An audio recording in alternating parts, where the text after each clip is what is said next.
Solo 3 días después de enterrar a mi hija, mi única hija, Lucía, mi yerno, Eduardo, arrojó mis maletas al césped mojado. Gritó con furia: «Eres un viejo inútil, Héctor. Vete a vivir con los mendigos». Le supliqué que lo reconsiderara por el bien de mi nieta, por la memoria de mi difunta esposa, pero él simplemente se rió y cerró la reja con llave. Al día siguiente, un sobre certificado llegó a esa casa. Cuando lo abrió, se dio cuenta del error de $2 millones que acababa de cometer. Había echado a su gallina de los huevos de oro, y se daría cuenta de ello demasiado tarde. Antes de continuar con esta historia, déjenme saber en los comentarios desde dónde nos están viendo. Y no olviden darle me gusta y suscribirse si creen que el respeto se gana, no se hereda. La lluvia de noviembre sobre los suburbios de la gran ciudad tenía un tipo particular de frío, de ese que no solo te hiela la piel, sino que encuentra los viejos dolores en tus huesos y les recuerda su historia. Me quedé allí de pie sobre la hierba. Me había sentado 2 primaveras atrás y vi cómo lo último de mi vida golpeaba el suelo embarrado con un golpe final suave y sordo. Un viejo maletín de viaje de cuero, un regalo de Lucía por mi cumpleaños número 60. Aterrizó con la cremallera medio abierta, derramando algunas camisas sobre el césped. Se empaparon de inmediato. Mi yerno, Eduardo Torres, estaba parado en el porche, enmarcado por la cálida luz amarilla de la casa. Mi casa. Su rostro estaba enrojecido, una mezcla de ira y una especie de rectitud triunfante. A sus 40 años, tenía el aspecto pulido de un hombre que trabajaba en finanzas, pero la crueldad caprichosa de un niño al que nunca le habían dicho que no. ¿Me escuchaste?, gritó, su voz cortando la llovizna constante. Se acabó. Esta casa, todo lo que hay en ella, nos pertenece a mí y a Valentina ahora. Necesitamos estar seguros. Tú eres una carga. Me llevé una mano al pecho. Un reflejo que había desarrollado desde la cirugía de corazón hace 6 meses. La cicatriz debajo de mi camisa se sentía tirante. Eduardo. Por favor, dije, mi voz sonando más débil de lo que quería. Hablemos de esto. Lucía no hubiera querido... No te atrevas a meterla en esto, espetó él. Dio un paso adelante, apuntando con un dedo en mi dirección. Ella es la razón por la que te aguanté tanto tiempo. Ahora ella se ha ido. Esta es mi casa, son mis reglas. Miré hacia la ventana de la sala de estar. A través del cristal surcado por la lluvia, pude ver a mi nieta de 9 años, Valentina, con su carita presionada contra el vidrio, las lágrimas trazando caminos por sus mejillas. Nuestros ojos se encontraron por una fracción de segundo antes de que Eduardo se parara frente a la ventana, bloqueándola de mi vista. Esa única acción se sintió más violenta que cualquier grito. El recuerdo me golpeó entonces, agudo y no deseado. Lucía en esa cama de hospital estéril, su mano frágil en la mía. Su voz era un susurro delgado como un hilo. Prométeme que cuidarás de ellos, Héctor. De Eduardo. Es ambicioso. Valentina te necesita, prométemelo. Y lo había hecho. Lo había prometido. Le prometí que cuidaría de ustedes. Dije las palabras con sabor a ceniza. Eduardo soltó una risa corta y seca. Y lo has hecho. Nos has dado la casa. Tu trabajo ha terminado. Ahora lárgate de mi propiedad antes de que llame a la policía.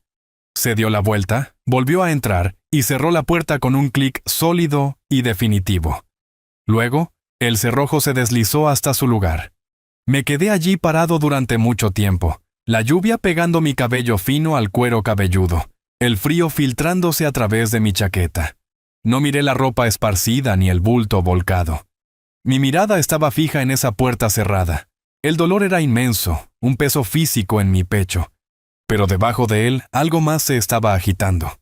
Una extraña y fría calma. Era el ingeniero en mí despertando, la parte de mi mente que no siente pánico, sino que ve un problema que necesita ser resuelto, un sistema que ha fallado y requiere corrección. Pensaron que estaban viendo a una víctima alejarse. No tenían idea de que estaban viendo a un estratega retirarse para trazar un nuevo conjunto de planes. La casa era solo el primer movimiento en un tablero en el que ni siquiera sabían que estábamos jugando. Y mi turno estaba llegando. No recogí las camisas esparcidas. Las dejé allí en el barro como un testamento silencioso de la fealdad de esa noche. Solo me agaché para recuperar una cosa, el robusto bolso de lona que contenía mi vieja computadora portátil, una carpeta gruesa de documentos personales y la pequeña foto enmarcada de Lucía que guardaba en mi mesa de noche. Era todo lo que necesitaba. Mientras caminaba por la entrada curva, con la grava crujiendo bajo mis zapatos gastados, no miré atrás. La lluvia era constante, lavando el mundo en tonos de gris. Pero en mi mente, el camino hacia adelante se estaba volviendo marcadamente claro. Hay un tipo específico de libertad que llega después de haber perdido lo que pensabas que no podrías vivir sin ello. Tu orgullo se va primero, luego tus ilusiones. Lo que queda es el suelo duro y frío de lo que es real, y desde allí puedes construir cualquier cosa.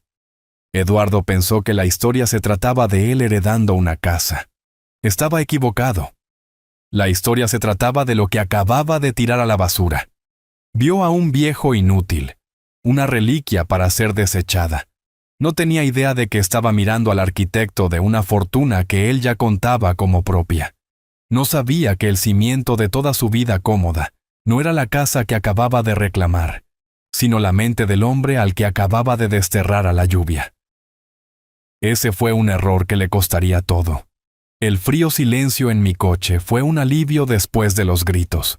No conduje hacia un refugio ni a la casa de un amigo, sino a un lugar que había investigado hace semanas. Un hotel de estancia prolongada, tranquilo y anónimo, al otro lado de la ciudad. Un lugar para hombres de negocios que viajan con cuentas de gastos. Un lugar donde nadie hace preguntas siempre y cuando la tarjeta de crédito pase. Y la mía todavía funcionaba. Por ahora. El viaje lejos de mi hogar fue un borrón de asfalto resbaladizo y el barrido constante y rítmico de los limpiaparabrisas. No noté los puntos de referencia familiares. No vi el desvío hacia el parque donde Lucía y yo solíamos caminar. Mi mente era un motor silencioso y frío procesando los eventos de la última hora, no como una tragedia, sino como un conjunto de variables en una nueva ecuación compleja. El duelo podía esperar. El shock ya había sido archivado. Lo que quedaba era el problema en sí mismo, limpio y afilado, esperando una solución. No conduje a la casa de un compadre. La lástima es una base pobre para una contraofensiva. No busqué un motel barato en las afueras de la ciudad, el tipo de lugar que huele a desesperación y desinfectante. En su lugar, conduje hacia la zona financiera, un paisaje estéril de edificios de cristal y hoteles corporativos. Elegí las suites residenciales, un lugar construido para consultores y gerentes de nivel medio en asignaciones temporales. Un lugar de perfecta anonimidad funcional. La joven en la recepción tenía una sonrisa ensayada. Pidió una tarjeta de crédito y una identificación sin levantar la vista por más de un segundo. Yo era solo otro huésped, otra transacción. Para ella, yo era un hombre con un abrigo húmedo que necesitaba una habitación por una semana, tal vez más. Pagué las primeras 7 noches por adelantado. ¿Necesitará algo más, señor Mendoza?, preguntó, su tono ya pasando a la siguiente tarea. Solo tranquilidad, dije. La habitación estaba en el 3er piso con vista a un estacionamiento. Estaba limpia, era de color beige y carecía totalmente de personalidad. Una pequeña cocina con un microondas y una cafetera que sabía que produciría algo amargo. Un escritorio que había visto 1000 computadoras portátiles como la mía. Una cama con una lámina genérica colgada encima. Una imagen de álamos en otoño que podría haber sido tomada en cualquier lugar. Era perfecto. Era una pizarra en blanco. Puse mi bolso de lona sobre el escritorio. No desempaqué mi ropa, desempaqué mi arsenal. Primero la computadora portátil. La conecté y vi la pantalla parpadear cobrando vida. Luego, la carpeta gruesa de documentos. Los extendí en pilas ordenadas sobre el escritorio, la escritura de la casa únicamente a mi nombre. Estados de cuenta bancarios. Los registros originales de la patente para la matriz de refuerzo. Registros de impuestos. Cada pedazo de papel era un ladrillo en el muro que estaba a punto de construir. Tomé la pequeña foto enmarcada de Lucía y la puse en la esquina del escritorio mirándome. Ella estaba sonriendo con una sonrisa honesta de un día en el lago hace años. Bueno, Lucía, le susurré a la habitación silenciosa. Prometí que cuidaría de ellos. Nunca me di cuenta de cómo se vería eso realmente. Finalmente, fui a la pequeña cocina. Encontré el sobre de café instantáneo. Lo vertí en una de las gruesas tazas de cerámica y agregué agua caliente del grifo. Sabía exactamente cómo esperaba. Funcional sin una pizca de placer. Lo llevé de vuelta al escritorio, mi centro de mando, y me senté. Mis manos, que habían temblado bajo la lluvia, ahora estaban perfectamente quietas. Mi mente era un plano, claro y preciso. No había pánico aquí. No había rabia. Solo existía la calma metódica de un ingeniero al que se le ha dado un problema complejo. Todos los materiales necesarios y una fecha límite. Y el trabajo estaba a punto de comenzar. Dejé que el café se enfriara. El combustible era una cosa, pero la comodidad era un lujo que aún no me había ganado. Tomé mi teléfono y busqué un nombre que no había marcado en más de un año. Roberto Castillo. Roberto y yo nos conocíamos desde hacía 30 años. Nos habíamos conocido cuando yo estaba licitando un contrato municipal complejo, y él era el abogado joven y hambriento, que encontró un vacío legal en el código de la ciudad que me ahorró una fortuna. No era un hombre al que llamabas para compartir buenas noticias. Era un hombre al que llamabas cuando necesitabas construir un muro de papel y tinta, y lo necesitabas para ayer. Contestó al segundo timbre, su voz igual que siempre. Un barítono bajo y calmado que nunca se había alzado en todos los años que lo conocía. Héctor, dijo, no como una pregunta sino como una declaración de hecho. Roberto, tengo una situación. Hubo una pausa, el sonido de un bolígrafo dejándose sobre un pesado escritorio de madera. ¿Familia o negocios?, preguntó. Ambos, dije. Tomé aire y se lo expuse clínicamente, sin emoción. Relaté los eventos en el porche, las palabras que Eduardo había usado, la reja cerrada, la cara llorosa de mi hija en la ventana. Le dije que estaba en una habitación de hotel en el centro empresarial. No di opiniones, no me quejé, solo le di los hechos, las materias primas del problema. Se quedó en silencio por un largo momento cuando terminé. No ofreció condolencias ni indignación. Roberto sabía que la simpatía era una moneda sin valor en un tribunal. ¿Él es el único ocupante de la casa ahora?, preguntó finalmente. Hasta donde yo sé, y la escritura todavía está exclusivamente a mi nombre, sin fideicomisos, sin cláusulas de copropiedad con Lucía que pudieran malinterpretarse. Propietario único, confirmé. Título limpio. Bien, dijo. La palabra fue un solo ladrillo sólido colocándose en su lugar. ¿Cuál es nuestro objetivo, Héctor? ¿Quieres que se vaya o quieres que aprenda una lección? Quiero ambos, dije, pero uno es más importante que el otro. Quiero que entienda que las acciones tienen consecuencias de las que no puede librarse hablando. Muy bien, dijo Roberto. Tengo 2 instrucciones para ti. Necesito que las sigas con precisión. Escuchó. El silencio en su lado era activo, atento. Primero, quiero que inicies el proceso formal de desalojo, pero quiero que se haga según el libro, y quiero que se haga lentamente. Envía la primera carta oficial de advertencia mañana. Usa el lenguaje más formal que la ley permita. Quiero que la vea y piense que estoy iniciando una batalla legal larga y predecible. Quiero que se sienta cómodo. Roberto hizo un sonido de comprensión. La cortina de humo. ¿Quieres que mire su mano izquierda? Exactamente, dije, porque mi mano derecha es lo que importa, lo que me lleva al evento principal. Casi podía sentir el cambio en el aire a través de la línea telefónica. Necesito que contactes a Tecnologías Innovent a primera hora de la mañana. Mi contrato para la patente de la matriz compuesta tiene una cláusula de seguridad, sección 7C. Es para situaciones donde la seguridad personal o la residencia del titular de la patente están comprometidas. La recuerdo, dijo Roberto. La escribimos después de ese susto de espionaje industrial en 2008. Quiero que la invoques. Informa a su departamento legal que mi residencia principal ha sido ocupada por la fuerza y mi seguridad personal está bajo revisión. Según la cláusula, estoy solicitando una retención de seguridad inmediata y total sobre todos los pagos de regalías asociados con la patente número 7B 4881. Todos los desembolsos financieros, toda la correspondencia. Todo debe ser suspendido y redirigido a tu oficina con efecto inmediato. Nada se mueve, Roberto. Ni un centavo. Ni un correo electrónico sin mi autorización directa y en persona en tu oficina. El silencio que siguió fue diferente. Era el sonido de un hombre muy inteligente, apreciando una máquina bien diseñada. «Héctor», dijo Roberto. Y por primera vez hubo un toque de algo más que negocios en su voz. Sonaba a respeto. El ingeniero ha vuelto a la mesa de dibujo. Nunca se fue, dije. Solo estaba inactivo. Considéralo hecho, dijo Roberto. Todo negocios de nuevo.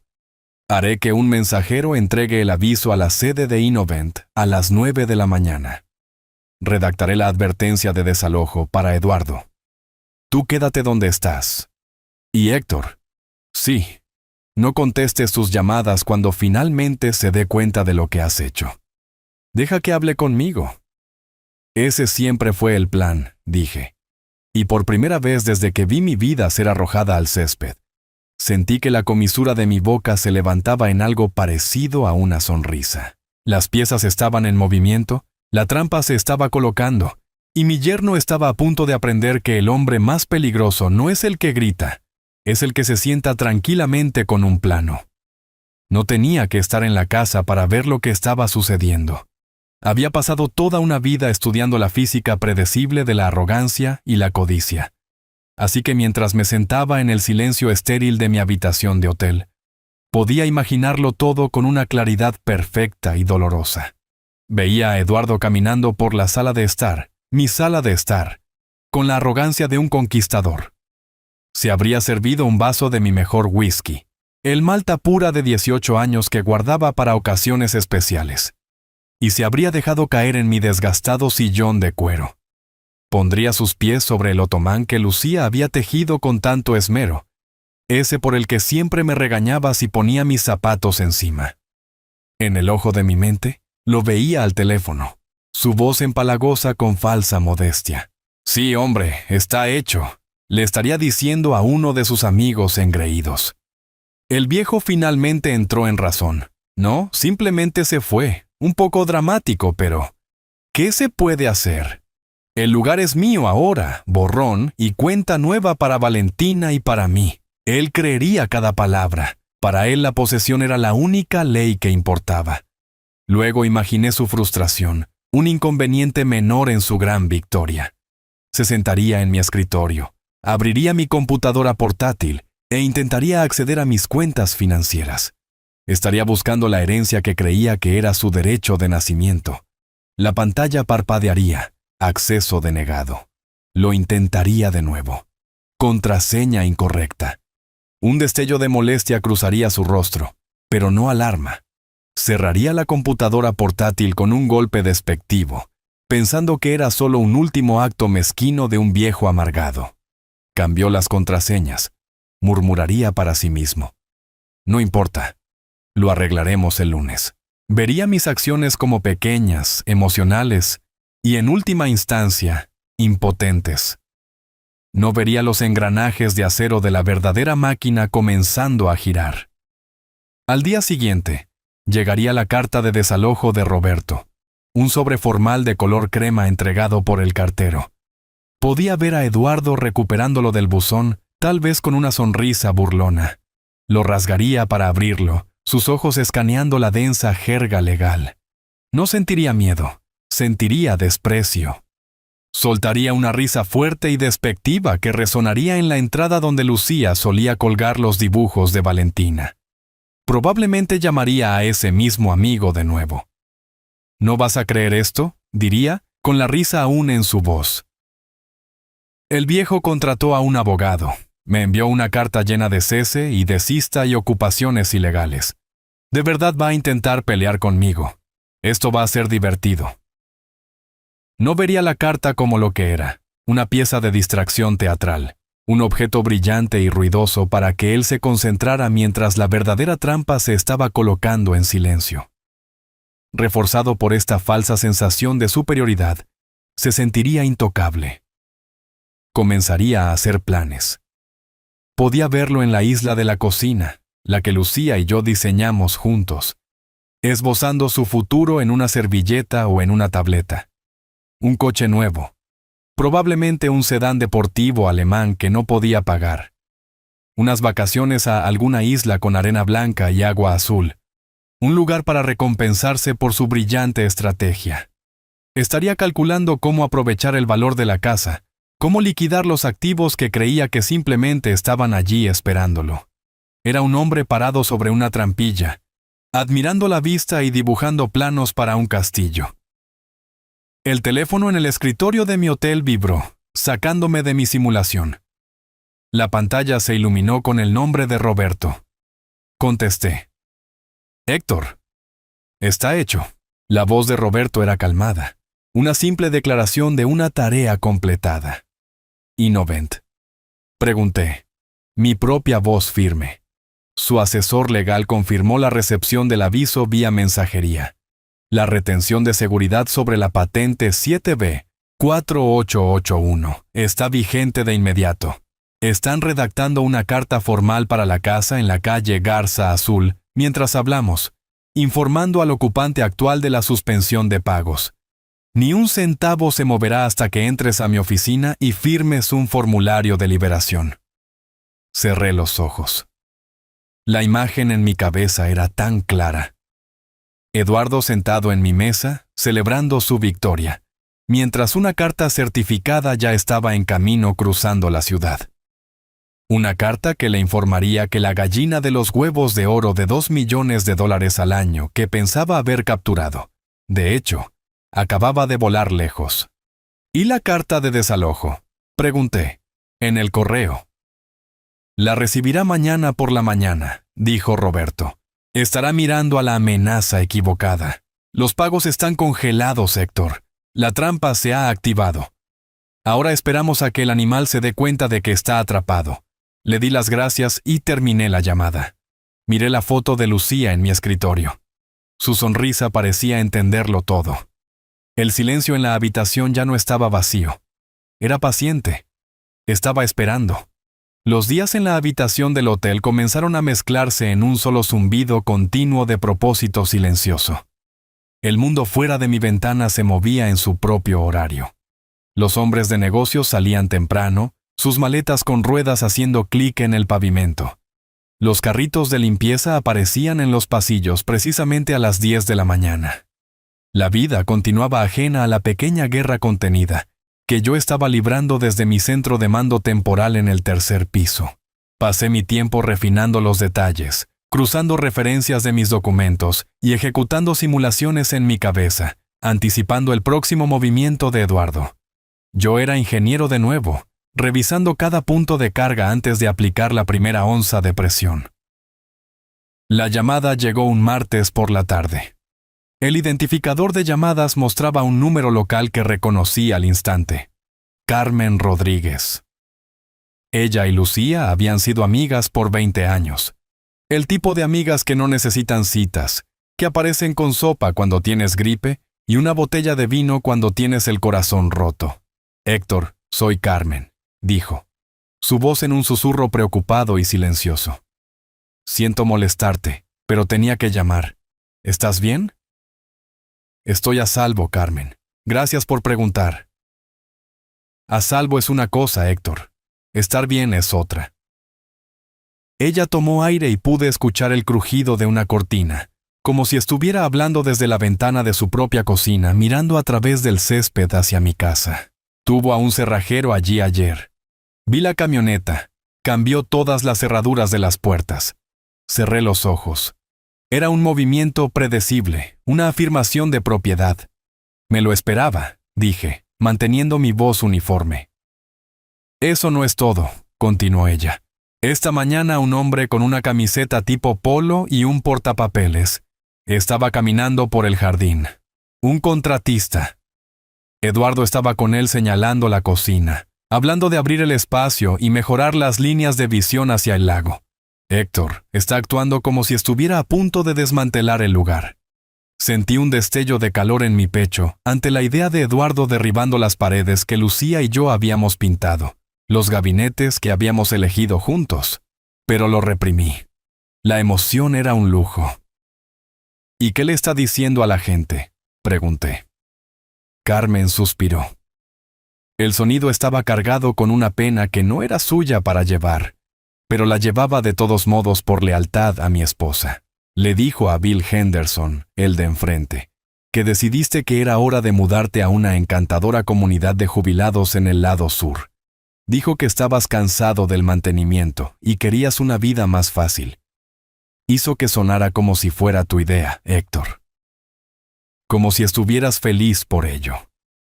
Ahí estaba. La cuidadosa construcción de una narrativa falsa. No solo estaba tomando mi casa, estaba borrando mi voluntad, pintándome como un viejo débil en quien no se podía confiar para tomar sus propias decisiones. Carmen, dije, gracias por decirme. Solo sé mis ojos por ahora. Por favor, no te pongas en medio de esto. Es demasiado tarde para eso, dijo ella, su voz bajando aún más. Héctor, hay algo más. Algo que Lucía me dijo antes de que falleciera. Dudó y supe que estaba a punto de cruzar una línea de la preocupación vecinal al territorio sagrado de la confidencia de una amiga.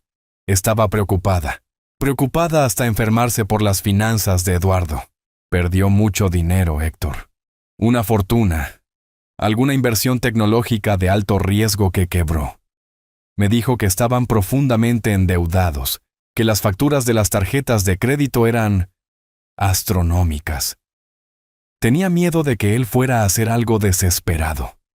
La pieza final del rompecabezas se deslizó en su lugar. Esto no se trataba solo de creerse con derecho. Se trataba de desesperación. Eduardo no era solo un buitre circulando sobre una comida potencial. Era un animal hambriento, acorralado e imprudente. Su crueldad no era un deporte casual. Era una necesidad calculada, el único movimiento que pensaba que le quedaba para salvarse a sí mismo. Ese conocimiento no me ablandó, me endureció aún más. Significaba que era más peligroso, más impredecible, y significaba que mi plan tenía que ser impecable.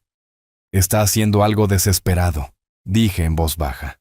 Gracias por tu valentía, Carmen. Has honrado la memoria de Lucía hoy.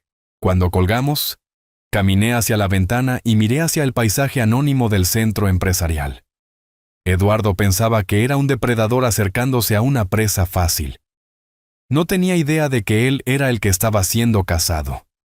Se estaba ahogando en deudas. Y pensaba que mi casa, mis activos, eran su balsa salvavidas. No sabía que la carta de tecnología Sinovent ya estaba en manos de un mensajero.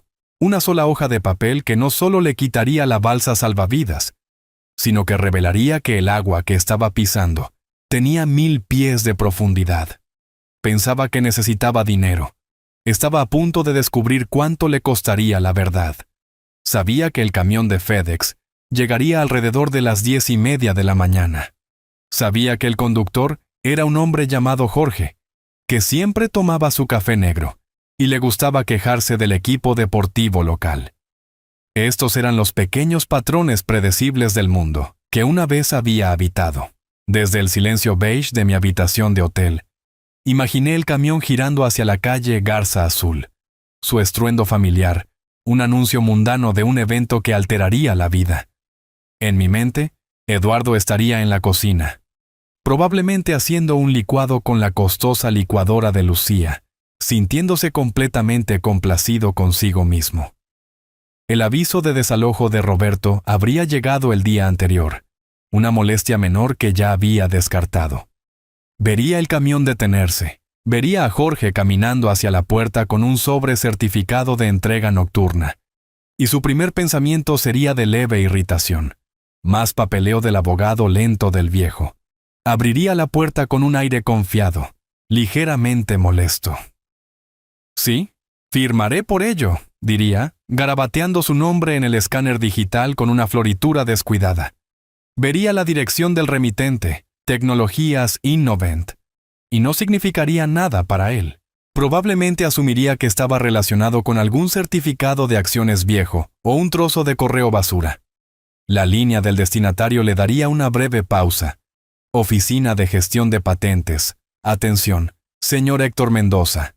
Pero su arrogancia suavizaría cualquier destello de preocupación. Él era el hombre de la casa ahora. Todo el correo era suyo para abrir. Llevaría el sobre a la isla de la cocina, tal vez dejándolo junto a su licuado.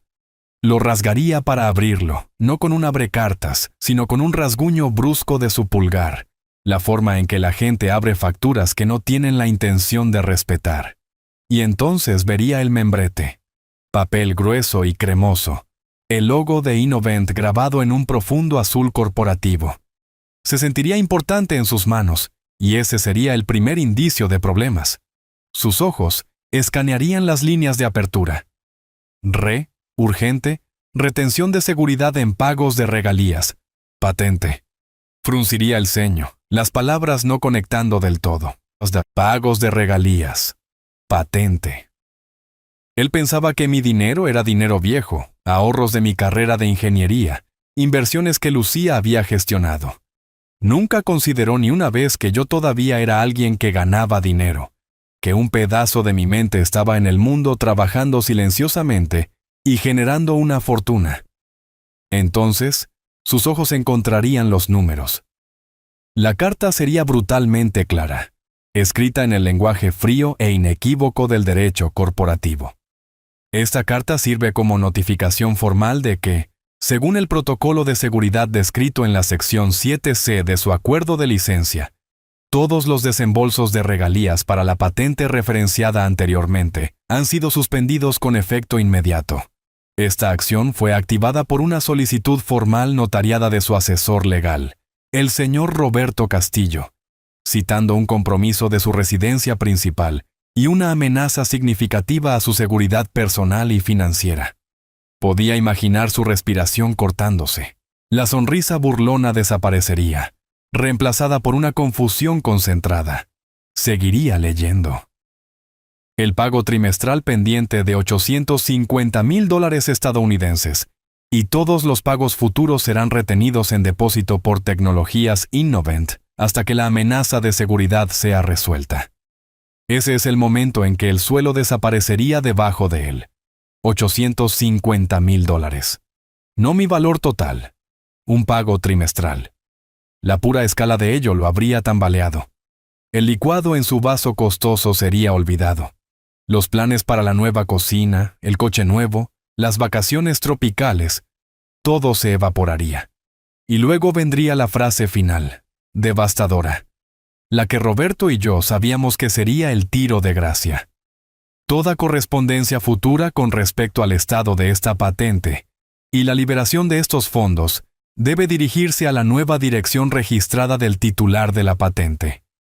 El bufete de abogados de Roberto Castillo, 1700 Calle del Mercado, zona centro. Ninguna acción puede ser tomada, y ningunos fondos pueden ser liberados sin la autorización directa, en persona y legalmente testificada del titular de la patente, el señor Héctor Mendoza. Imaginé la carta deslizándose de sus dedos, cayendo suavemente sobre la encimera de granito. El silencio en la cocina sería absoluto. Miraría alrededor de la casa, a los muebles cómodos, los electrodomésticos de alta gama, y lo vería todo como lo que ahora era, una jaula. Una jaula hermosa y costosa, en la que estaba atrapado, sin dinero para pagar su mantenimiento. Me había echado para llegar a mi dinero, y al hacerlo, había cerrado la bóveda y tirado la llave. La única persona en la tierra que podía abrirla, Era el viejo inútil al que había desterrado a la lluvia. Ese sería el momento en que la trampilla cedería. El momento en que se daría cuenta de que el suelo sobre el que estaba parado estaba hecho de papel. Mi papel. Habría leído la carta por segunda vez, no para entender mejor las palabras, sino para desear que fueran otra cosa. Pero las palabras en ese papel no eran sugerencias, eran hechos diseñados, fríos y precisos, impresos en una fuente que no ofrecía espacio para la interpretación. Trazaría el membrete con un dedo tembloroso, como si la textura del papel costoso pudiera confesar que todo era una broma, pero no lo era. Sus ojos se engancharían en las frases de nuevo, esta vez no como una narrativa, sino como una serie de martillazos. Titular de la patente, Héctor Mendoza. El nombre parecería extraño, un intruso en una historia que él ya había escrito para sí mismo. Pago trimestral. No una herencia de una sola vez, un flujo continuo, un río de dinero que acababa de intentar represar con una reja cerrada. Luego el número. $850,000. La cifra se sentiría absurda, una suma imposible que hacía que sus propios problemas financieros parecieran un juego de niños. Y finalmente, las dos palabras que desmantelarían su mundo entero. Autorización suspendida. Y ese sería el momento en que los engranajes en su cerebro de vendedor, los que funcionaban con encanto y ventaja, y el dinero de otras personas, se detendrían y luego harían clic violentamente en una nueva y aterradora alineación.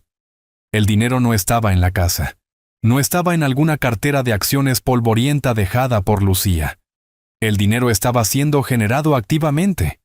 Venía de la mente, del trabajo, del valor continuo del hombre al que había llamado inútil. El hombre al que había echado a la lluvia. El insulto volvería a él, luego sus propias palabras haciendo eco en el repentino y resonante silencio de la cocina. Viejo inútil. Una risa amarga podría escapar de sus labios, un sonido crudo y desgarrado. El hombre que pensaba que era una carga era, de hecho, el único activo. Toda la fortuna sobre la que planeaba construir su nueva vida estaba atada no a la propiedad, sino a la persona que había desechado tan descuidadamente. La comprensión lo golpearía no como una ola, sino como una repentina y repugnante caída de altitud. El aire saldría de sus pulmones. Necesitaría sentarse, su mano agarrando el borde de la encimera de granito para estabilizarse. Miraría alrededor de la hermosa cocina, los electrodomésticos de última generación, las amplias ventanas con su vista perfecta del lago. Ayer, este era su reino. Ahora era solo un conjunto de objetos costosos e inanimados, un escenario para una obra que había sido cancelada. La casa no era un premio, era una trampa, un hermoso hogar que ahora no tenía ingresos para mantener. Se había encerrado él mismo, no a mí afuera. El pánico, caliente y ácido, subiría por su garganta. Su primer instinto, el único en el que siempre había confiado, era salir hablando de ello, recuperar el control. Arrebataría su teléfono de la encimera, sus dedos torpes, casi dejándolo caer. Golpearía la pantalla buscando mi antiguo número de contacto. Presionaría llamar, su corazón latiendo con un ritmo frenético contra sus costillas. Y mientras sostenía el teléfono en su oreja, se encontraría no con mi voz enojada, no con una oportunidad para negociar, sino con la finalidad plana e impersonal de una línea desconectada. Los 3 pitidos cortos, el sonido de una puerta cerrada. Lo intentaría de nuevo, golpeando el botón de rellamada con una furia desesperada. Bip, bip, bip. La realidad de su aislamiento comenzaría a hundirse. Estaba en mi casa, pero yo me había ido, y me había llevado el mundo entero conmigo. Un grito estrangulado de frustración escaparía de él. Caminaría a lo largo de la cocina pasándose una mano por su cabello perfectamente peinado, desordenándolo. Podría gritar mi nombre, Héctor. El sonido tragado por la tranquila indiferencia de la casa. Sería un animal acorralado dándose cuenta de que las paredes no solo se estaban cerrando, sino que él mismo las había construido. Miraría su teléfono de nuevo, el dispositivo elegante y costoso que se suponía que era su conexión con el mundo, su herramienta de poder. Pero era inútil. El único número que importaba era uno que ya no podía alcanzar, y en un acto final y explosivo de impotencia, lo lanzaría. El teléfono volaría a través de la cocina, un rectángulo negro contra el suave beige de la pared. Golpearía con un crujido agudo y repugnante, el sonido de plástico y vidrio, y circuitos delicados rindiéndose a la fuerza bruta. La pantalla se llenaría de telarañas con 1000 fracturas antes de oscurecerse. Caería al piso de madera en una pila pequeña y patética de tecnología destrozada. Luego habría silencio, un silencio profundo y resonante. Y en esa quietud, Eduardo Torres, el hombre que pensaba que lo había ganado todo, se deslizaría por la pared, con la espalda contra el yeso frío, y pondría la cabeza en sus manos, total y completamente derrotado.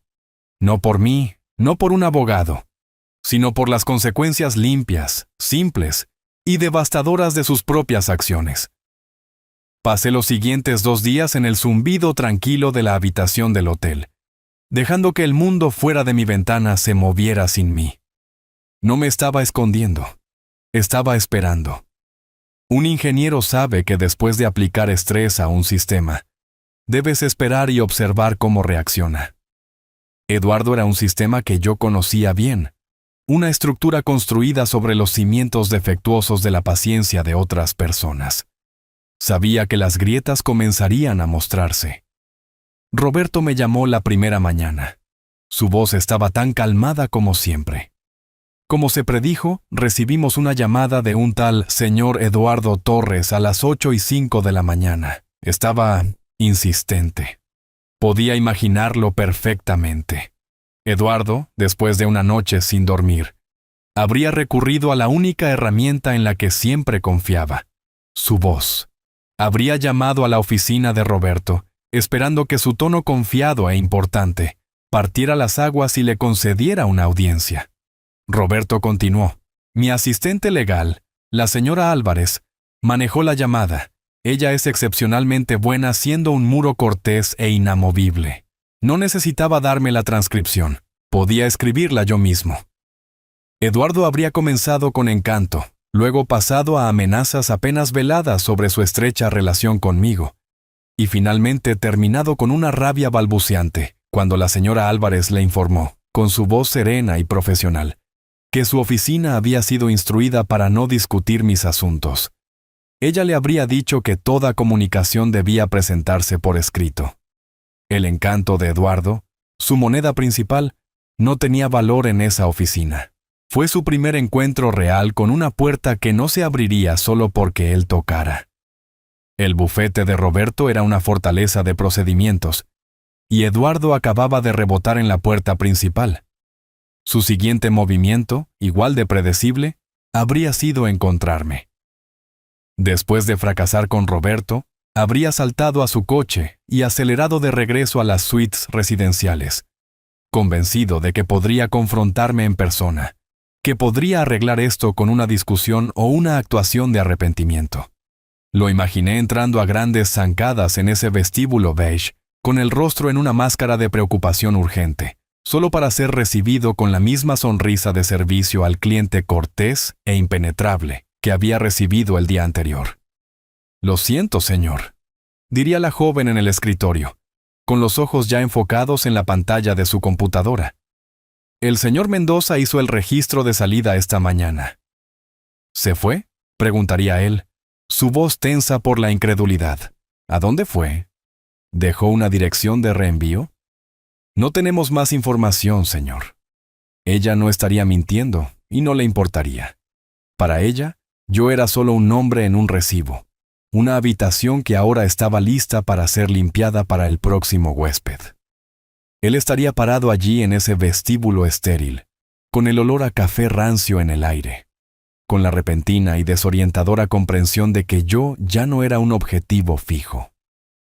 Me estaba moviendo, y él no tenía mapa. La presión financiera sería lo siguiente. Un hombre como Eduardo, que vive al límite de sus posibilidades, Siente un problema de flujo de caja como una enfermedad física. Sacudido y enojado, intentaría reafirmar su control, su estatus, haciendo algo normal y costoso. Tal vez llevaría a Valentina a una juguetería de alta gama, o intentaría hacer una reserva en ese asador caro que a Lucía le encantaba. Entregaría su tarjeta de crédito, la vinculada a una cuenta que ahora era un fantasma, y escucharía las palabras tranquilas y humillantes. Lo siento, señor, no pasa. Tiene otra forma de pago. La pequeña vergüenza pública. La erosión de la imagen que tan cuidadosamente había construido. Había estado viviendo de una línea de crédito respaldada por mi nombre y mi silenciosa conformidad. Ahora que yo ya no era conforme, los números se estaban venciendo. Es una ecuación simple, una que él había pasado toda su vida adulta ignorando. Las facturas siempre llegan. Su desesperación final sería social.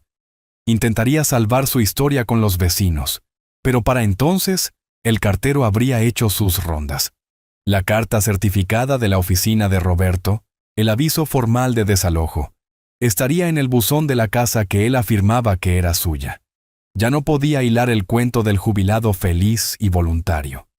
El rastro de papel ya había corregido la narrativa. Los vecinos serían educados, por supuesto. Escucharían con asentimientos comprensivos desde sus puertas, pero sus ojos serían diferentes. Sus puertas se cerrarían un poco demasiado rápido. El aviso de desalojo nunca tuvo la intención de ponerlo realmente en la calle. Tenía la intención de hacer exactamente esto, despojarlo de su historia, acorralarlo en su propia mentira. Un hombre sin su narrativa es solo un intruso. Y el vecindario ahora lo vería como lo que era. Un hombre viviendo en una casa que no era suya con un tiempo prestado que se estaba acabando rápidamente. Dejé que sus llamadas fueran al buzón de voz durante 3 días. No era un juego, era una estrategia. Un hombre que se está ahogando le dirá cualquier cosa a la persona que sostiene la cuerda. Necesitaba que pasara el pánico inicial. Necesitaba que estuviera sentado en la fría y clara realidad de su situación antes de que habláramos. Al 4.º día, me mudé del hotel a un pequeño apartamento amueblado que había arreglado hace semanas. Era un espacio limpio y tranquilo con vista al horizonte de la ciudad, un lugar que no tenía recuerdos adjuntos. Era el lugar perfecto para hacer una última resistencia. Esa noche llegó una llamada de un número desconocido. Sabía que era él. Dejé que sonara 4 veces, una pequeña afirmación de control. Luego contesté. No dije nada. Héctor. La voz de Eduardo estaba tensa, un cable estirado al máximo. La fanfarronería confiada había desaparecido, reemplazada por una energía forzada y desesperada. Soy papá, dije en voz baja. ¿O lo has olvidado? La ira estalló instantáneamente, un reflejo predecible. ¿Qué hiciste?, exigió, su voz quebrándose. Mis tarjetas están siendo rechazadas, el banco ni siquiera me habla. La oficina de Roberto Castillo es una pared de ladrillos. ¿Qué demonios hiciste? Me recliné en la silla desconocida y miré las luces de la ciudad. 1.000.000 de fuegos distantes. Aseguré mis activos, Eduardo. Los que planeabas gastar. No lo estaba haciendo. Podemos arreglar esto, dijo, la ira ya cediendo al discurso del vendedor. Estaba cambiando de marcha tratando de encontrar una estrategia que funcionara. Mira, sé que estás enojado. Lo entiendo. Yo metí la pata. Pero podemos retroceder. Solo llama a la compañía, diles que todo fue un gran malentendido. Podemos decir que tu abogado exageró. Te pagaré lo que sea que te haya costado este pequeño truco. Podemos arreglar esto. Estaba regateando, tratando de convertir esto en una transacción, una negociación donde pudiera aprovechar alguna buena voluntad imaginada para obtener lo que quería. No entendía. El tiempo para la negociación había terminado. Esto no es una negociación, Eduardo, dije, mi voz tan tranquila y plana como el vidrio de la ventana frente a mí. Esto es una corrección. Esto no se trata de dinero que puedas devolver. Se trata de una deuda de un tipo diferente. Entonces, ¿qué quieres?, preguntó, la desesperación finalmente rompiendo a través. Una disculpa. ¿Bien? Lo siento. Está bien, siento haberte echado. Ahora, por favor, solo haz la llamada. No necesito tu disculpa, Eduardo, dije. No tiene ningún valor. Necesito un cambio. La línea se quedó en silencio. Podía escuchar su respiración irregular, el sonido de un hombre al que se le acaba el camino, y luego la etapa final. La súplica. Por favor, Héctor, susurró, su voz quebrándose. No me había llamado Héctor desde que era un adolescente tratando de sonar mayor de lo que era. Te lo ruego. Necesito ese dinero. Estoy en serios problemas. Lo perderé todo. La casa. Todo. Valentina, ella no tendrá nada. Usó el nombre de su hija como un escudo, el último refugio de un hombre que se ha quedado sin sus propias justificaciones. Fue un golpe bajo, y él lo sabía. Pero yo estaba preparado para ello. Valentina será cuidada, dije. Eso nunca estuvo en duda. Ella es la única parte de esto que no es tu culpa. Me levanté y caminé hacia la ventana, necesitando ver la vasta e indiferente ciudad mientras entregaba los términos. Pero tú, Eduardo, tienes una decisión que tomar. Dices que lo sientes. Voy a darte la oportunidad de demostrarlo. Aquí están mis condiciones. No son negociables. Dejé que el silencio se extendiera, obligándolo a escuchar. Primero, comencé. Escribirás una carta a mano. La escribirás para mí, para Valentina y para la memoria de tu difunta esposa. En ella, detallarás exactamente lo que hiciste y por qué lo hiciste. No darás excusas. No culparás al mercado, no culparás a tu ambición. Te disculparás no por haber sido atrapado, sino por las decisiones que tomaste. Roberto Castillo la notariará. Segundo, conseguirás un trabajo, uno real. Un trabajo con un cheque de pago y un supervisor y una hora de entrada. No me importa si es reponiendo estantes en un supermercado o vendiendo coches en un lote de usados. Te mantendrás a ti mismo y a tu hija con tus propias 2 manos y proporcionarás a Roberto copias de tus recibos de pago cada 2 semanas. Y tercero, dije entregando el término crucial final. La patente y todas las regalías que genera se colocarán en un fideicomiso irrevocable.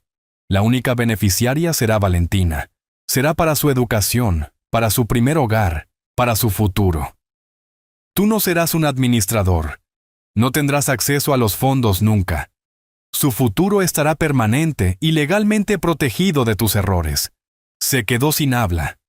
No podía escuchar nada en el otro extremo más que la débil estática de una conexión mantenida abierta por la incredulidad. Había esperado un precio, un número que pudiera pagar, un trato que pudiera hacer. Le había dado una nueva vida en la que tenía que construirse a sí mismo desde cero. Te estás llevando todo, finalmente balbuceó.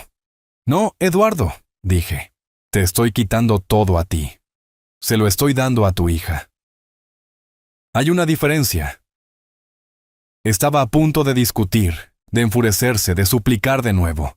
Podía sentir cómo se acumulaba, así que le di el golpe final, el que no dejaría espacio para la negociación. Querías que desapareciera, Eduardo. Ahora tienes una opción. Puedes aceptar estos términos y comenzar el trabajo de convertirte en un padre que tu hija pueda respetar. O puedo desaparecer para siempre. ¿Qué? ¿Qué significa eso? Significa que tengo una reunión programada con la Junta de Tecnología Sinovent el próximo viernes. Es una revisión anual estándar de mi acuerdo de licencia. Si no estoy allí en persona para confirmar mi participación continua y estable, tienen el derecho bajo esa misma sección 7C de reasignar la licencia de la patente a un socio corporativo para asegurar su estabilidad. El dinero, Eduardo, todo él se habrá ido. Para siempre. El río simplemente se secará. Tienes una semana para entregar esa carta firmada y notariada en la oficina de Roberto. El reloj está corriendo. No esperé su respuesta. Terminé la llamada. Me quedé en la ventana durante mucho tiempo observando el flujo interminable de faros abajo. Cada uno era una vida, una historia, un conjunto de elecciones. Por primera vez en una década, sentí que finalmente estaba en control de la mía. El juego no había terminado, pero acababa de hacer jaque mate al rey. La carta llegó a la oficina de Roberto al quinto día, justo cuando el plazo se avecinaba.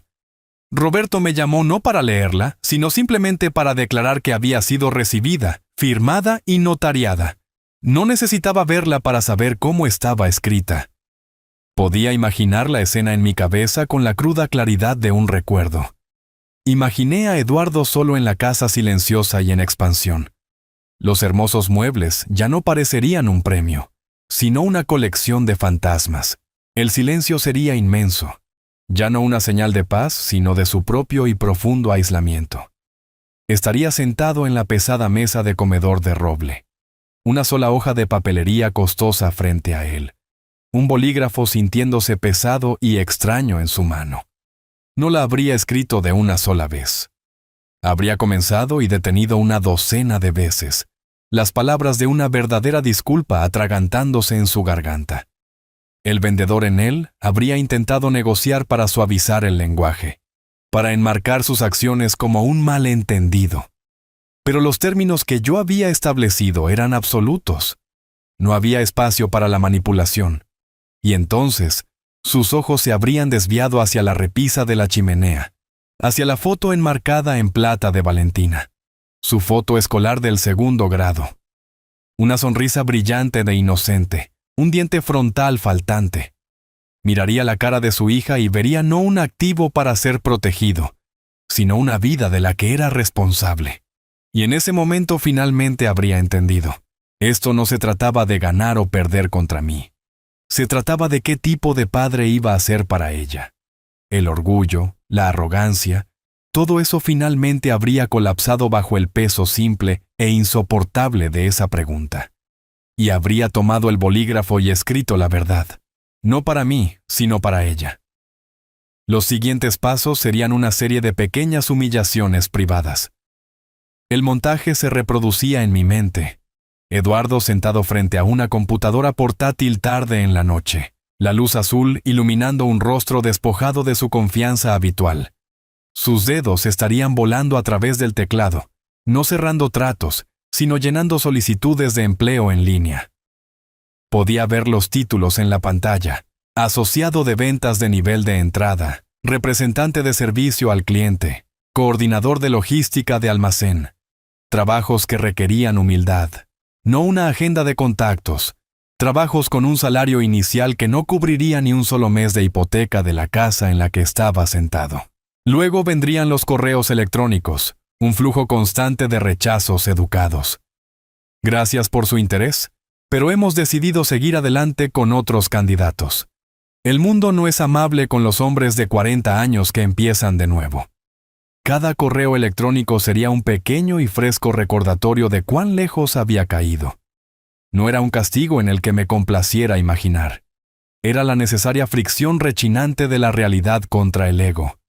La carta fue el primer paso. Este era el segundo. No era mi victoria. Era el comienzo de su larga caminata de regreso a tierra firme. 3 meses después, el mundo se veía diferente.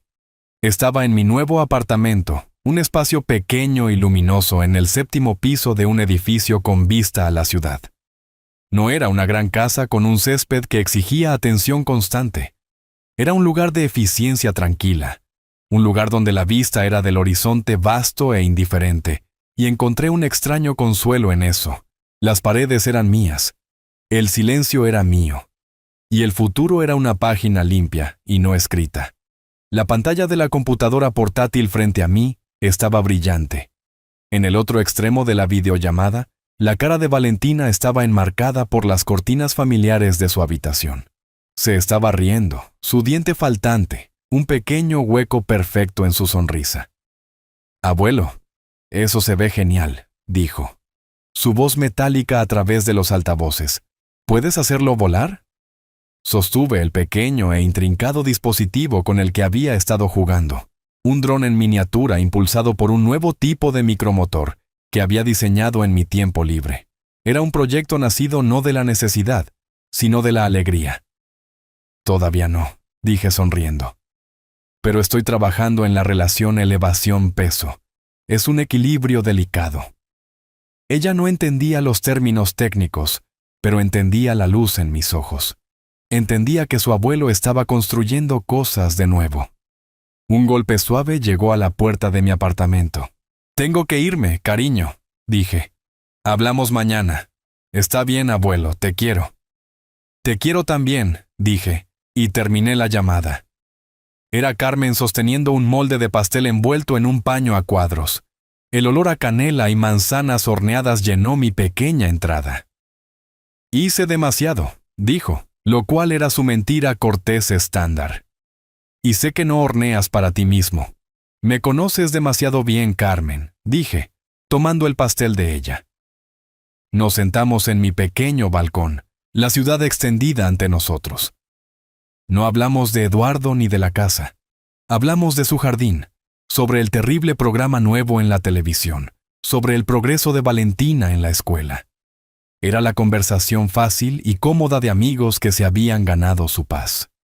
Este momento tranquilo, esta simple ofrenda de un pastel casero, se sentía más valioso que todas las celebraciones vacías en mi antigua vida. Después de que ella se fue, me senté en mi computadora portátil, el aroma a canela aún en el aire. Un nuevo correo electrónico estaba en mi bandeja de entrada. La línea de asunto era simple. Documentos finales. Era de Roberto. Hice clic para abrirlo. Había 2 archivos adjuntos.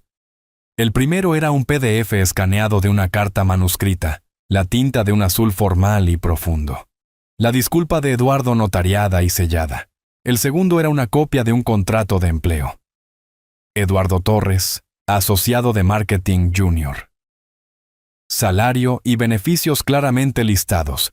Había cumplido los términos. No leí la carta de disculpa palabra por palabra. No necesitaba hacerlo. Ver el archivo en sí mismo era suficiente. Era el ladrillo final en el muro que había construido, la prueba final e innegable de que la corrección estaba completa. Arrastré el correo electrónico a una carpeta que había etiquetado simplemente «Cerrado». Luego cerré la computadora portátil.